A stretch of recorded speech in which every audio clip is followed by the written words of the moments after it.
Bienvenidos a Club de Prensa en NTN 24. Transmitimos desde Washington, a 3 cuadras de la Casa Blanca. No olviden ustedes que este programa lo pueden encontrar al final por nuestra página de Facebook, por nuestra cuenta de Twitter y el audio, el podcast en SoundCloud. Les doy la bienvenida a los invitados al programa hoy. En primer lugar, Leopoldo Martínez, editor de IQ Latino. Bienvenido a esta mesa, Leopoldo, como siempre. Gracias, Juan Carlos. Carl Meacham, del CSIS, bienvenido también. Muchas gracias. Y Muni Jensen, analista política del Club de Prensa, bienvenida a este programa. Gracias. El primer asunto tiene que ver con Venezuela, Leopoldo, que es su país, porque hay elecciones legislativas este domingo. En todas las encuestas el chavismo arroja un mal resultado, aparentemente no logrará las mayorías. Pero en las últimas horas el presidente Nicolás Maduro ha vuelto a hacer una serie de pronunciamientos. Por ejemplo, ante una carta, un manifiesto que escribieron varios líderes internacionales, en donde está Mariano Rajoy, el presidente del gobierno español conservador, donde está Felipe González, expresidente del gobierno español socialista, donde está David Cameron, el primer ministro británico, donde está Ricardo Lagos, el expresidente chileno, y donde está también el secretario del Consejo Europeo.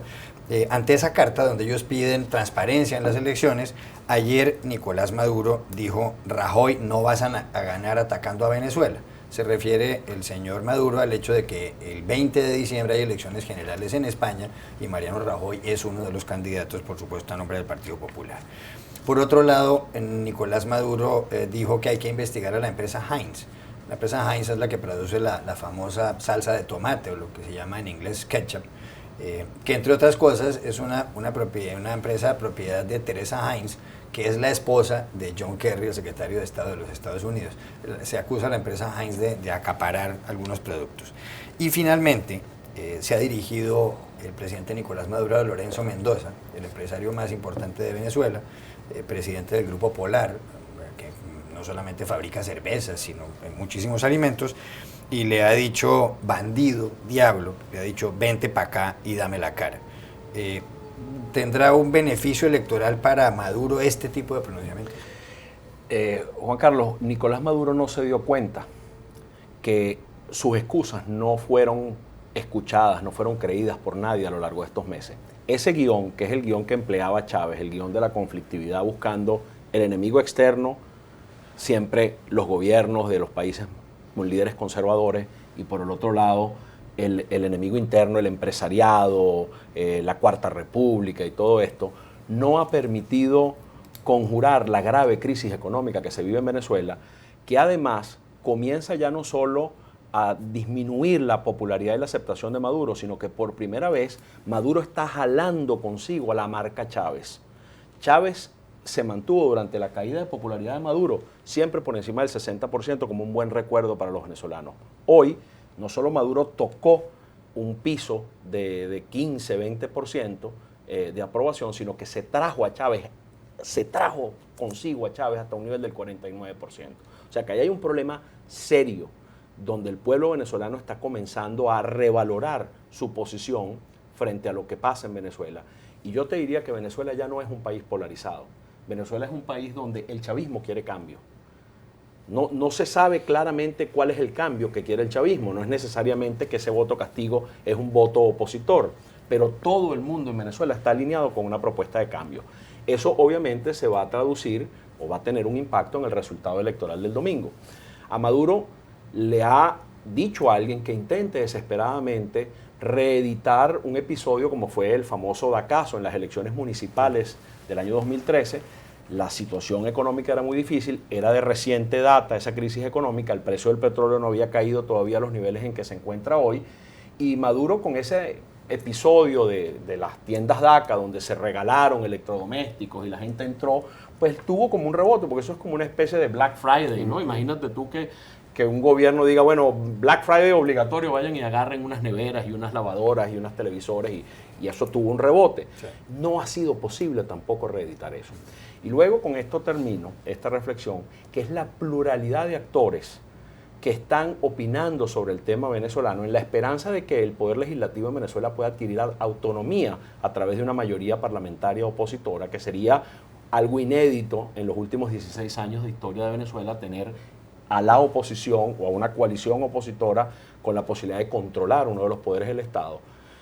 es una coalición muy diversa de personas las que están opinando. Tienes gente conservadora como Rajoy y Cameron, pero tienes líderes socialistas como Felipe González, tienes a Hillary Clinton, que en el Atlantic Council esta semana también emitió un pronunciamiento, tienes a Almagro, el secretario general de la OEA, que no solamente está hablando como secretario general de la OEA, recuperando para la OEA un espacio que le había negado Insulza durante varios años, sí, sino que Almagro fue canciller de Mujica durante el tiempo que Maduro fue canciller de Chávez, o sea que son dos personas que compartieron mucho, claro, y sin embargo se ha producido esto. Entonces, ya hablar de que la derecha internacional está en una conspiración, que esto es una guerra económica, no funciona. No funciona. Carl Mitchell. Mira, no, estoy de acuerdo con mucho de lo que has dicho. Se están atrincherando. Creo que toda esta crítica mundial está creando quizás un afán que ya se ha visto en el pasado, de que se ponen a defenderse todo dentro de lo que es el chavismo y dentro de lo que es el madurismo. Yo creo que el chavismo es algo separado ahora ya de lo que es el madurismo, aunque yo creo que tienes la razón que se están afectando entre sí, ¿cierto? Pero están tratando de tirar puñetazos por cualquier parte y a ver si le cae a alguien, a alguno de sus enemigos, ¿cierto? Está lo que está pasando a nivel doméstico y está lo que está pasando a nivel internacional. Creo que esta pataleta que ha tirado Maduro en contra de todos estos sectores, realmente lo que ha ayudado es que ha hecho que se ha creado un consenso ya a nivel doméstico en este país, a nivel internacional en Europa, en cuanto a lo que está pasando en Venezuela. Antes lo que era que había una derecha dura en este país que estaba yendo en contra de lo que estaba pasando en Venezuela. Y había una izquierda que creo que también penalizaba lo que estaba pasando, pero también tenía unas preguntas, quizás tácticamente quería lidiar con Maduro de otra manera. Creo que esos dos polos ahora se han unido. Y con los temas que tienen que ver con las actitudes internacionales, ya hay un frente amplio de apoyo al cambio en Venezuela. Y en cuanto a los temas que tienen que ver con derechos humanos, eso es un tema, los temas económicos, los temas que tienen que ver con energía, pero al final de cuentas también está el tema que tiene que ver con seguridad internacional, seguridad en la región. La gente se está dando cuenta de el desastre venezolano tiene implicaciones mucho mayores que Venezuela solamente. Esto es importante para Colombia, esto es importante para los vecinos en Sudamérica. ¿Qué es lo que va a hacer Brasil cuando esto realmente explote? Y creo que, ¿y por qué hablo de esto ahora? Porque la elección puede de nuevo significar una mecha que se puede prender. Ya vimos lo que ocurrió el año pasado en febrero. Esto puede dar a lo mismo o algo peor. Y el tema va a ser cuáles van a ser las implicaciones mayores en cuanto a lo que está pasando en Venezuela para la región. Y hay una actitud clara ahora, fuera de Venezuela, que va a afectar qué tipo de acciones tomaría Estados Unidos en cuanto a una crisis en Venezuela y en cuanto a lo que ocurría en Europa también. Hay un consenso y creo que eso es especial, es de notar. Obviamente queremos que las cosas no vayan a ser lo peor en Venezuela porque hay gente de verdad sufriendo, mucho, pero al mismo tiempo creo que es positivo que todo el mundo esté en la misma página en cuanto a políticas públicas que se aplicarían a la situación venezolana. Unillas. Hay 3 voces y media que se están quedando solas en la medida en que crece la condena internacional a lo que está sucediendo en Venezuela. Una es Barack Obama, que realmente se ha quedado corto en sus protestas con respecto a la falta de democracia en ese país. El otro es Juan Manuel Santos, que se ha limitado a protestar por los presos políticos, pero no ha llevado más allá su condena y es una pieza importante dentro de este coro internacional. Dilma Rousseff quizás tiene sus razones. Dilma Rousseff se está desangrando en Brasil, pero de todas maneras condenó la carta de Macri sobre invocar la cláusula democrática en Venezuela, dijo que no había una razón específica para hacerlo y está bastante callada con respecto a las elecciones. Y la media es Michelle Bachelet, que también tiene líos, pero que no tiene tampoco tanto en juego, ni a nivel comercial, ni a nivel estratégico, ni a nivel geopolítico. Yo creo que cuando estos 4 o 3,5 se unan a esas voces, creo que esos iban a ser titulares.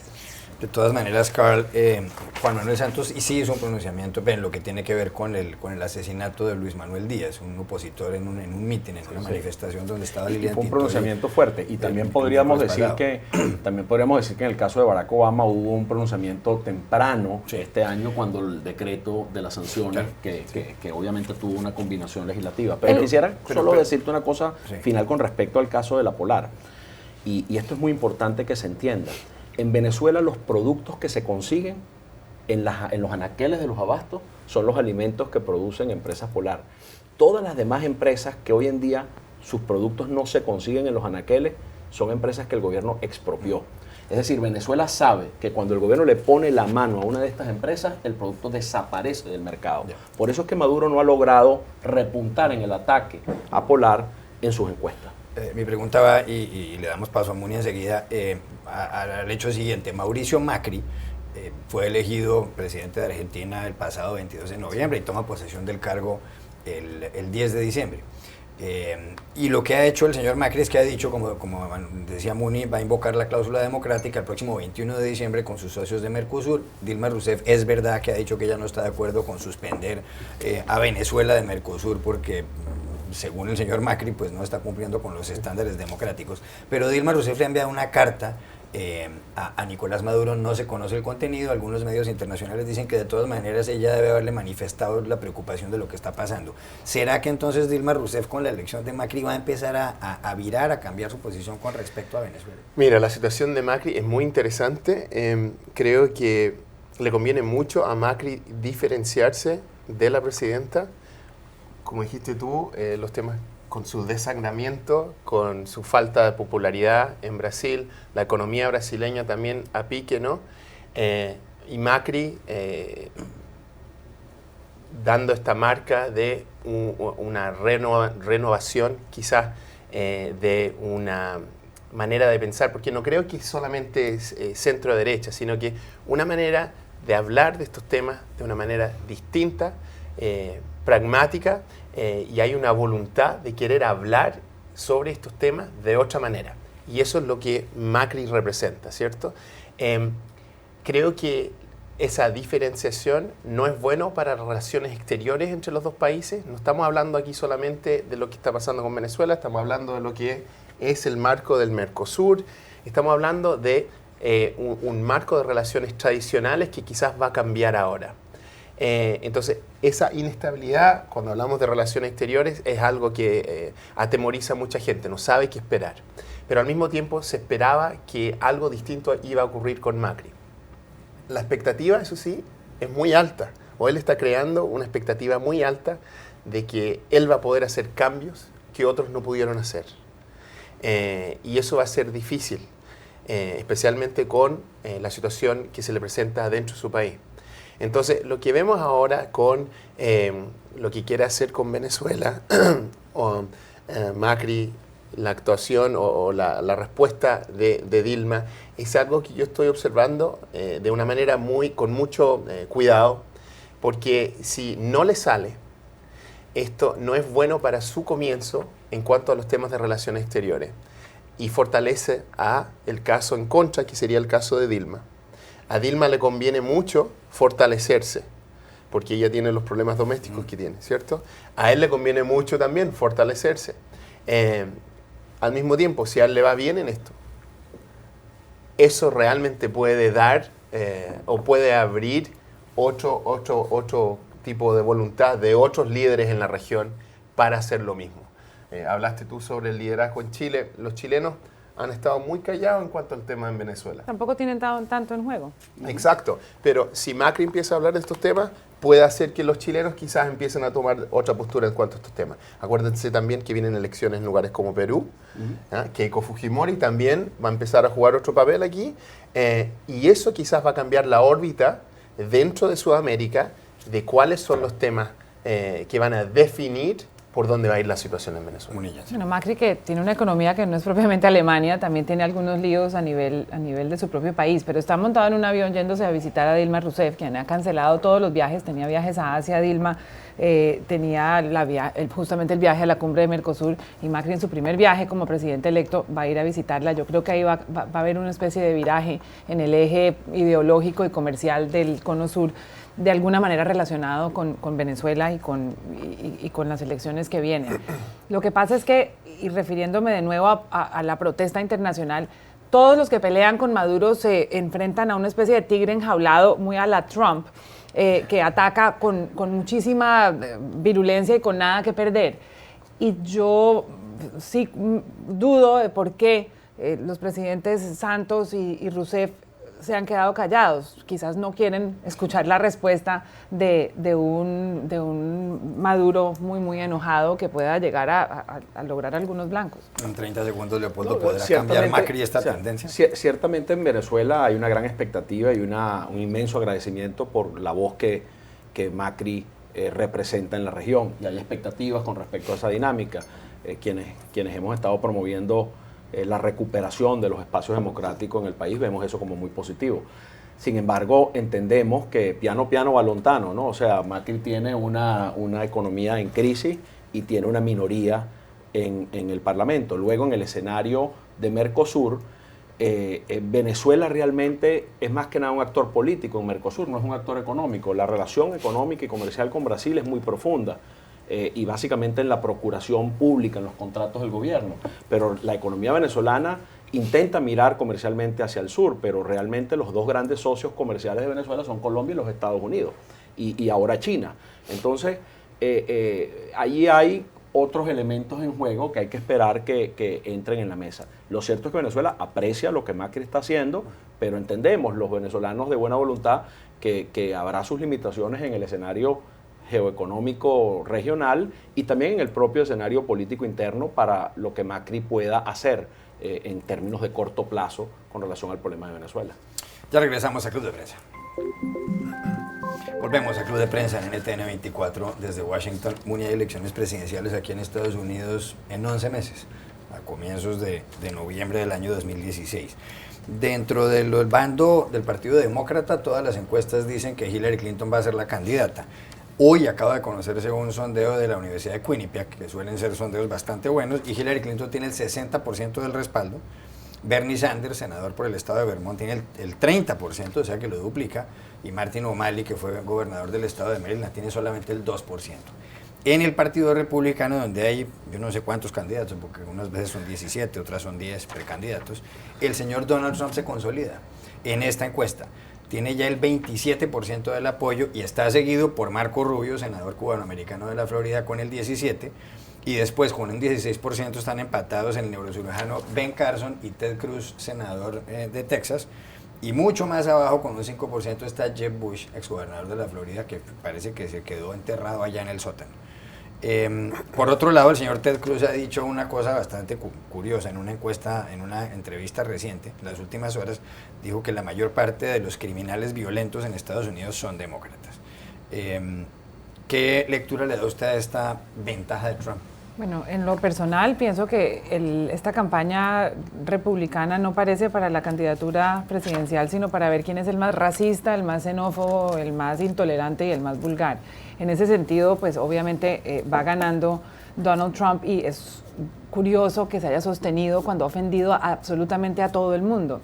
Y en este momento se empieza a sentir una especie de reacción de los medios, una reacción bastante tardía en unas columnas muy duras de Dana Milbank, de Frank Bruni en el Washington Post, en el New York Times, que lo llaman directamente racista y xenófobo y todo lo demás.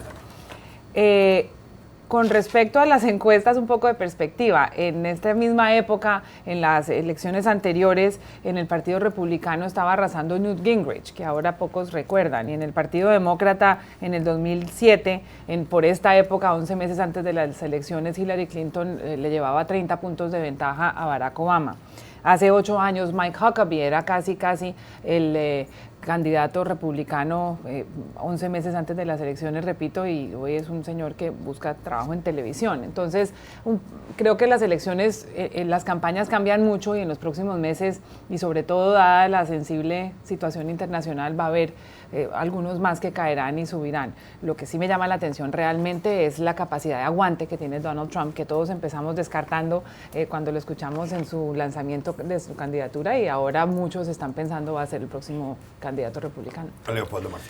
A ver, quiero coincidir absolutamente, Mónica, con lo que dijiste, el tono xenófobo, racista, que le ha impuesto Trump a la dinámica de la conversación republicana. Creo que es peligroso y creo que además ha colocado al Partido Republicano en una suerte de secuestro por los extremos. Por un lado el Tea Party y por el otro lado este tono que también tiene un filo de lo que pudiéramos llamar un right-wing economic populism, ¿no? Un populismo económico de derecha, cuando el culpable de lo que pasa en la economía americana es China o es México o el libre comercio. Eso me suena así como a Pat Buchanan en algún momento, ¿no? Entonces uno encuentra ahí en ese discurso una cosa peligrosa, porque si bien le están hablando a una minoría dentro de la minoría, recordemos, el Partido Republicano es 1/3 de los americanos, y si le estás hablando al 30% de ese partido, pues le estás hablando al 11-12% del país. Pero con ese 11-12% pareciera que alguien se puede alzar con la nominación del partido y luego intentar polarizar con quien luce ser la candidata de los demócratas, Hillary Clinton. Entonces, eso es muy peligroso. Y creo que dista tanto en lo histórico del partido de Abraham Lincoln, que a mí me sorprende ver no encontrar una reacción conservadora firme frente a eso. Uno esperaría que un hombre como Marco Rubio le pusiese en su sitio a Donald Trump y le dijese: usted cuando habla de los hispanos como habla se equivoca, y ver a otras voces decir el problema económico no es está aquí, falta innovación o falta emprendimiento, pero no hay esa respuesta conservadora racional, esa respuesta conservadora sensata que se encontraba en otros líderes históricos del Partido Republicano. Eso parece estar perdido. Por el otro lado, también estoy de acuerdo con que las encuestas en esta etapa tan madrugada, a la madrugada pues de la campaña presidencial, no son buenas indicadoras, sobre todo en el Partido Republicano. Agregaría a Michelle Bachmann o a Rick Perry, que fueron favoritos muy temprano y luego pues se desaparecen. Pero en el caso de Trump, sí pareciera que Trump está logrando consolidar una posición de primera minoría, con la cual se podría perfilar en los primeros eventos electorales de la primaria. Recordemos que esto es una primaria. Sí. La gran incógnita para mí es Bush, porque Bush sigue teniendo una operación de tierra, una operación política fuerte a nivel nacional y mucho dinero en la mano. Entonces uno se pregunta, bueno, ¿será que Bush no es el hombre de Iowa, no es el hombre de New Hampshire, no es el hombre de algunos de estos estados tempranos en la primaria, pero puede dar una sorpresa en el Super Tuesday y ganar varios estados? Carmicha.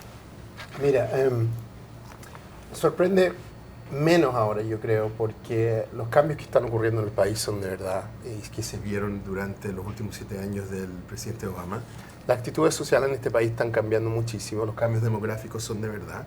Creo que lo que sorprende, sí, es que no hay nadie que está respondiendo en el Partido Republicano en cuanto a lo que ha dicho el señor Trump en contra de los negros, los hispanos, las mujeres, los lisiados, los inmigrantes. Y se esperaría que el jovencito de la película, el senador Rubio, dijera algo, y que no solamente se dejara el tiempo para pensar de manera calculada en cuanto a cómo esto va a influenciar ese 30% del cual hablabas tú, porque es lo correcto. Sí. Es lo correcto. Él debería estar pensando en hacer lo correcto, porque si no le va bien esta vez, quizás va a estar en una mejor situación para postular a ser presidente en la próxima. Y ahí los cambios demográficos dictan que va a ser más importante aún tener una buena llegada con las distintas poblaciones en este país, las diversas poblaciones de este país. Entonces, por ahí es donde va la cosa. Ahora, esto no es nada nuevo dentro del Partido Republicano. Sí. No es nada nuevo. Y quizás también está la manera de ver esto, que quizás sería positivo para el Partido Republicano, como dijo Schumpeter en cuanto a los temas de destrucción creativa, de que dejaran que Trump fuera el nominado, que perdieran de una manera horrorosa para empezar a reconstruir un partido moderno y que hable en cuanto a los temas que tengan que ver con lo que está pasando en el país ahora. También tienen que tener soluciones nuevas en cuanto a problemas de políticas públicas en este país que no han podido mostrar ni en la ¿cómo se llama? En la primaria, sí, ni como gobernando en cuanto a lo que está pasando en el Congreso. No hemos visto soluciones nuevas. Creo que Ryan es el único que ha dicho, mira, necesitamos tener soluciones nuevas para problemas de políticas públicas. Sí. Y creo que quizás esto también sea una oportunidad y que se puedan, aquí se habla de purgatory, de un purgatorio para poder hacer los cambios necesarios para que el partido realmente sea un partido nacional del futuro. Ya regresamos a Club de Prensa. Volvemos a Club de Prensa en NTN 24 para despedirnos porque se acabó el tiempo. Gracias Leopoldo Martínez por haber estado acá, Carl Mitcham, Muni Jensen, y a ustedes los espero mañana nuevamente en Club de Prensa.